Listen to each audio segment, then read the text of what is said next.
Yo, your favorite terror little bacon bear hanging out virtually with the one and only Chico Bean. Yeah. What's up, little bacon bear? How you living? I'm good. I'm good. I'm better now that you here. That's what's up. I don't You know know, if we ever interviewed. Did I ever interview with you before? not only have we never interviewed, I'm not even sure we've actually met in real We've life. And never met before. That's crazy. we need to fix that. Can we fix Oh, we that? gonna fix it. We gonna fix it, little bacon bear. You know what I'm That's all saying? 'Cause that. just know I know, and I've been tapped in with you for a long time. So I love what you do for the city. I love how you represent the city. All that good stuff, man. Thank you. And I try to do my best to represent the whole area. I've been seeing a lot of buzz this week about DMV. Just stop saying DMV. It's got to be DC versus DMV. I'm talking to everybody at once. Yeah, I mean, it's it's a touchy subject for me because I'm born and raised in the city. And but one thing I've recognized is, like, to me, in my opinion, they want the DMV to be recognized in the same sense as like the Bay Area is.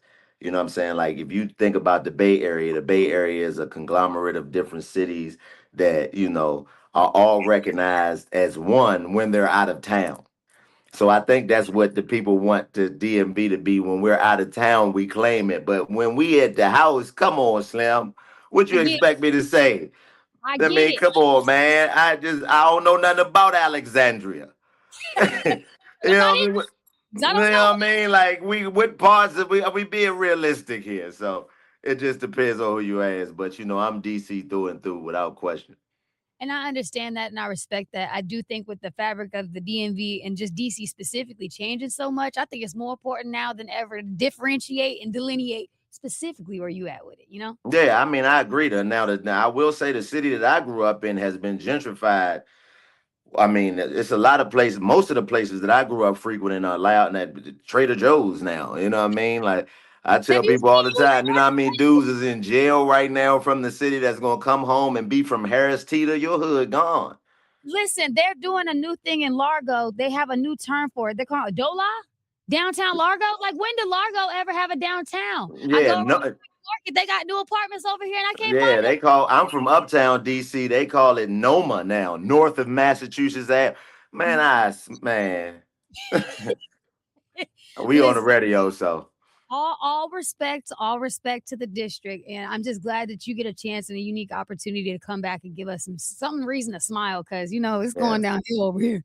Yeah, for sure, without question. I love to do that, man. I'm a walking billboard for that city, man. I But you all are. things our culture. It's like the reason why I'm able to be, have so much affection for other places is because I come from the greatest city in the world, if you ask me. You know what I'm saying? Like, there's no place like the District of Columbia. There's no place like our culture. Even if you look at the surrounding areas, all of the, parts of Maryland and it's all us. When you think about the history of what our city represents, it's very insulated because everything that we need is there for us. We didn't have to go anywhere else. We had our own music, our own way of dressing, our own code of conduct, the way we talked, everything. So for me to be a representation of the city everywhere I go is something I take extreme pride in. And I love that you take pride in it. Was that something that you've always been like? And when you started your journey, were you like, nah, this is how I'm about to do this? Or is that something that you had to come into? You know? No, I've always been extra DC. I went to college in North Carolina. I think that's where it started. Like, Wow. when I graduated from college, I mean, graduated from high school, Dunbar Senior High School to be exact. Dunbar. Yeah, I'm a Wow. Dunbar graduate. The old one, the one they tore down, they built the new one up. I ain't been in there yet. I got to go check it out when I come home. But they had this thing called DC Tag, DC Leap. Like, my senior year of high school is when it kind of was created. So it allowed DC students to pay in-state tuition wherever we went to school. You And still that, running commercials right now. I mean, yeah, that was the influx of a high level of, high concentration of DC students at that time, because without that I wouldn't have went to college. My mama wasn't getting no loans for me to go get a grade. Like, what, that wouldn't make no sense to her. But I think that when I went to North Carolina and being in an environment that was completely different than the city that I come from, it made me have a greater affection for the uniqueness of our city. And I think it started there. And then me getting into the entertainment industry, it was already embedded in me to just represent this city everywhere I go. I love that. I went to your Instagram a minute ago and you were talking about your legacy and hoping to leave something tangible behind. But Mhm. what do you hope for your legacy at this point in your career? And what do you hope to leave behind specifically? I mean, something tangible. And when I say something tangible, I mean something that What is people the can hope? Yeah, something that people can, utilize and be able to push forward because of what I've done. I didn't have that luxury. My father was murdered when I was a baby. I mean, a lot of people in my family, fell victim to a lot of the things that our city were, the negative aspects of our city, I say. A lot of my family and friends fell victim to that. So they just left a memory, and that to no fault of their own because nobody has the time or the place that they're gonna check out of here. But for me having that understanding, I felt the obligation to be able to put something here that, whenever that happens for me, that my people don't have to go through the same things that I went through to get it. And that's what it's about. And as far as me being able to put something down in the game, I'm already on pace to be one of the most legendary to do it. And that's just my mentality. I come from a place where, I'm from uptown DC, man. We always move quicker. We always, had a responsibility to be on the next level when it comes to whatever it is you're doing. So that's always been my mentality when it comes to, my legacy in general. I feel like I already was establishing that as a young man coming up, and now I just have the obligation to cement it. So whenever people look back and say, well, that he's one of them ones, no pun intended. No, but I won't say that. That was too easy. And I sounds like that you are well on your way because I was doing my Googles, my research and things like that. And everyone that I encountered like on the interwebs that was talking about you is always talking about the warm, positive experience that they had with you. I didn't see no hate. And that's a good Yeah. thing. I mean, I you're mean, putting it's out there. You just got to search for it. You know yeah, what I mean? But we don't concern ourselves with that. That's I have a rule that when it comes to hate, like I call it the rule of 100. Like if you gotta, the way we kind of embrace let hate take over our minds is if you got 100 people in line and 99 of them got $100 bill stuck out for you to grab, most of us will go past the 99 people to go to the one person that don't they got their hands in their pocket. Like, why you got your hand in your pocket? Why you ain't got nothing for me? It makes no sense. So, you are in control of what people, think about you. And that's their business, not yours. that's their business, not yours. Right there. Well, I Mhm. always looked at like, as people that are in the industry and you're touching and encountering strangers every single day, you're passing along that energy back and forth. So I'm always hopeful that you're meeting only the positive energy so that you can put that out on the stage. You know what I mean? Yes, ma'am. Yes, ma'am. Without And question. can I make an admission? Can I be honest with you? Sure. I've never been to a comedy show, but Ever? no, I only work. I only ever get to work. I can't think of one a You ain't million. never interviewed nobody at a comedy show? I mean, I know you be working, but you've never been? I've interviewed people about a comedy show, been invited to go, but couldn't go. Okay, well, this time you got to come. You got to On come to We Them March One. 1st. On You March have to 1st. come.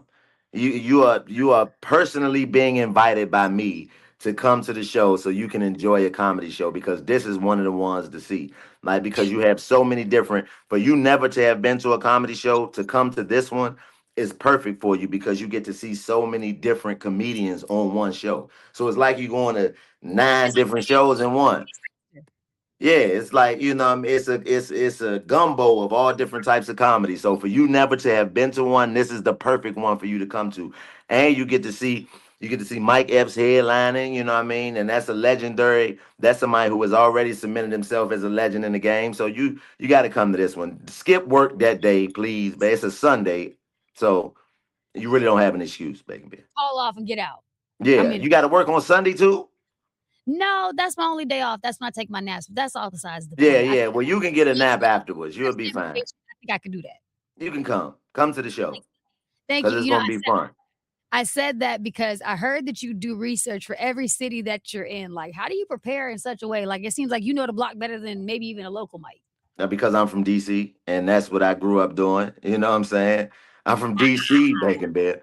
That's all we did. Like, I tell people all the time, my mother didn't have a car growing up. I told my mother how to drive, God rest her soul. So we was on the bus and walking everywhere. That's how I learned the terrain, and that's just who I am. I'm a guy out the streets of DC. So wherever I go, I look for elements that remind me of parts of my city that don't exist anymore. And wherever you go, you can always find that. A lot of people think that, it's dangerous to go now. You got to look for danger like anywhere else that you go. You got to it's available for you. Whatever you're looking for is available for you wherever you go. But if you're looking for positivity, you'll be able to find that. And me, I like to touch the people. when I go to these places, because I liken my celebrity and my fame to this. Like if I was a young boy walking up and down Georgia Avenue and I saw Martin Lawrence or I saw Allen Iverson or somebody that I grew up loving and idolizing, how would I have wanted them to treat me if I ran into them? And that's the way I like to treat people when they run into me. So the best place to do that is to go to the mall and go to the soul food spots and go to the clothing stores that the people shop at, so you can really let the people see you and know that you're not just in their city to take from their city, you there to give back as well. That I wish I had like a bomb drop right there, because I think that's so necessary. Like you can't be afraid to be a part of the community that you're asking for something. You want them to come Yeah, out, but you're afraid to be next to them. You don't want to take a yeah, picture with nobody. You moving too fast. Like nah, that's gonna take you far. And I love that yeah. mindset. You gotta be the change Thank you you. want to see. Appreciate you, Bacon Bear. Of course, my friend. Now, is there such thing as going too far for laughs?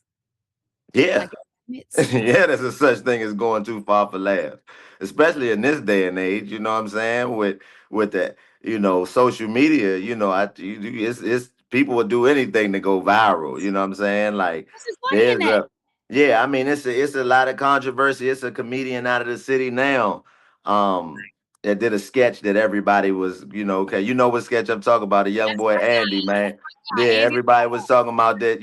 So no matter what it is that and I personally, comedy is comedy, it's subjective, but when you willing to, people willing to do whatever to go viral, you know what I'm saying, and to get a laugh, and as long as you have an audience, I guess it's okay. But there are certain lines that I'm not willing to cross, and because they cross into being malicious, you know what I'm saying. Like I personally don't have a problem with with what he did with his sketch, because he wasn't being malicious to anybody, but at the same time, it is very controversial. You know what I'm saying? But I just don't like to cross into maliciousness. If you're being malicious, then I think that it's that's too far. If you're intentionally trying to hurt somebody to be funny, that doesn't that doesn't sit well with me. I agree. I think if you make yourself the butt of the joke and you laughing at an experience that you're having, as long as you can stand in that with some conviction, we're good. But Yeah, it's the other parts when it comes to laughing at somebody else, poking at somebody else. I really never yeah, take. and maliciously. Now I laugh at anybody. I laugh at anything. I'm goofy. Like I'm ridiculously. I find humor in some of the darkest stuff you can think of, but I'm not going to go look for that, to Okay, find that, to try to make that my thing, to make somebody else laugh. That's maliciousness, and we try to stay away from that as much as possible in all aspects of life, not just comedy. that's a good thing. That's a good thing. That's a commendable trait. I'm gonna pivot just a little bit. Valentine's Yeah. Day is around the corner, and I want you to Mhm. answer this question for me right now. Maybe you can save somebody. But Okay. what do most men do wrong when it comes to Valentine's Day? What do you think? What do most men do wrong when it comes to Valentine's Day? Mhm. Expect something of value as a gift. What do you mean? So you guys aren't supposed to get no gift? We get the same gift. We get the same gift. Yeah, but We okay, get so the same gift, which isn't a gift, to consider be that honest. That's not a gift. Well, you know what? I think what men do wrong, and I'm gonna be very transparent. We aren't honest, because if we were honest, then we would be able to get the things that we really want. But you aren't being honest, because most women think that giving us sex is a gift, giving vagina is a gift. And it is. But if men were honest, they would tell you, okay, if you want to give me some vagina for Valentine's Day, bring another one. wrap it up in a box with a bow on it. Appreciate No, it. don't do that. Like that's because it's the same one from the 13th. I don't want it on the 14th. This one's Nah. special. What if I did that to you, Bacon Bear? What if we had a relationship and I went upstairs and got you a gift I got you for Christmas, rewrapped it, and gave it to you for Valentine's Day? It's the same thing you already had. Okay, so that means us ladies, we've been getting away with doing that. But I Yeah, you've honestly, been getting away with murder. But men it's are our putting fault. It's the man's fault. It's our fault because we aren't transparent and honest about the things that we really want. And we don't give you the option of being able to step into that in your femininity, with us being able to let you know, like, hey, this is who I really am. Are you okay with that? And that's what I believe in. you ain't got a lie to kick it. That's what Kendrick Lamar says. So I Yeah. feel it. I feel it. Just be honest. If you get like a little wish list, if she don't get that, then that's cool. But I hope that more men take heed to that advice and just be honest about what they want, so maybe they Yeah, can. but then don't punish us for it, ladies. If a man tells you to give you the truth, don't demonize him for doing what you say you want him to do. We should not be. You can never punish. You should never punish somebody for being honest with you. It's much better to be punched with the truth than hugged by a lie. Always remember that. I like your wisdom already. You got to come back to me being person. We got to do this really on the air for real. Ah, man, without question, Bacon. I can't believe this is our first time interacting, but I'm coming to see you, baby. I promise. Please do. And you know what? Better yet, I'm coming to see you on March 1st at We the Ones Comedy Tour. Yes, and I'm holding you to that. Yeah. I'm So holding you to that. how's the tour been thus far? And are you excited for any But it city ain't started yet. It started Friday. Wait. The first one's on the 6th. The second one's on the 7th. Yeah. So we got a little bit. We got a couple days. So it's starting a couple days. When I see you after that, they ask me that question again, and I'll let you know then. Thank you. Is there any special energy that you're going to give to DC specifically that you ain't gonna give to nobody else? Yeah, I mean, it's impossible for me not to. I'm from the city. Like, it's certain things that we're gonna be able to discuss that just comes with being from the city. You know what I mean? And I know a lot about a lot of places, but there's no place like home, like Dorothy and them said. So there's no place like home. I'll save my joke for that because I'm like a dual resident with Kansas, but I'll save my joke for that. Really? Yeah. I What had one part? Kansas City, Kansas, or Kansas City, Missouri? Topeka, Kansas, actually. Oh, for real? You from Topeka? So I had one parent that lived in Kansas and one that lived in Maryland. So I lived in both of them. Oh man, you got a hell of an experience, Lil. No wonder your name, Little Bacon Bear. I got a lot As going on. the I got a Topeka, lot going on. Kansas. Yeah. Goodness gracious, I wasn't even born there. So it's a lot going it's on. a lot going on. Yeah, you had your parents must have been drug traffickers. They Were hardworking Americans. well, you didn't say that they weren't, so I take that. To that point, though, I know that the comedy show is going to be in Virginia. Are you going to give Virginia some extra laughs, or they're just going to catch lots of strays? Because VA is. I mean, hey, it's Virginia. You know what I'm saying? That's what we're gonna do. It's Virginia. Salute to Virginia though, but it's Virginia. Nobody ever went to those parts of Virginia. You know what I mean? The Norfolks and the Richmonds but Alexandria. You know what I mean? We don't know nothing about it. We never heard nobody say that in the Go-Go. Nobody ever said a King Street, Alexander, Fairfax. Where you at? That's never happened. That's never happened. Nobody's ever been throwing it up for Fairfax. But we'll talk about it on March 1st. March 1st, it is Eagle Bank Arena. Chico Bean, where can we follow you, show you lots of love, and give you real good congratulations and good luck for your tour? In the bank. That's where you can follow me and give me that type of love. What you mean? Oh, you talking about the digital love. Oh, okay. Oh, okay. All right. Chico Bean on all platforms except for TikTok. My TikTok is Fat made me do it because my daughter made me get the TikTok. So that's the name you of got the car for? Huh? Yes. This is how you got the car for? Yes. I only got one. You just said that like it's some more. Like, wait a minute, Bacon Bear, what you got going? Now, this the daughter you got the car for, or this the daughter that I only got one, Bacon Bear?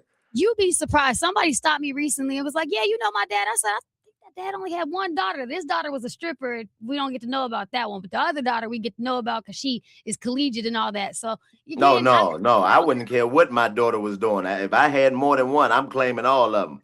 The stripper one, the collegiate one, whatever. I can care less. That's what I'm talking about. I like you already, Chico Bean. We got to see this in real life. Let's just see. Oh, yeah. I'm coming to see you. That's my word. After you come see me, I'm going to come see you. That's a pinky promise right there.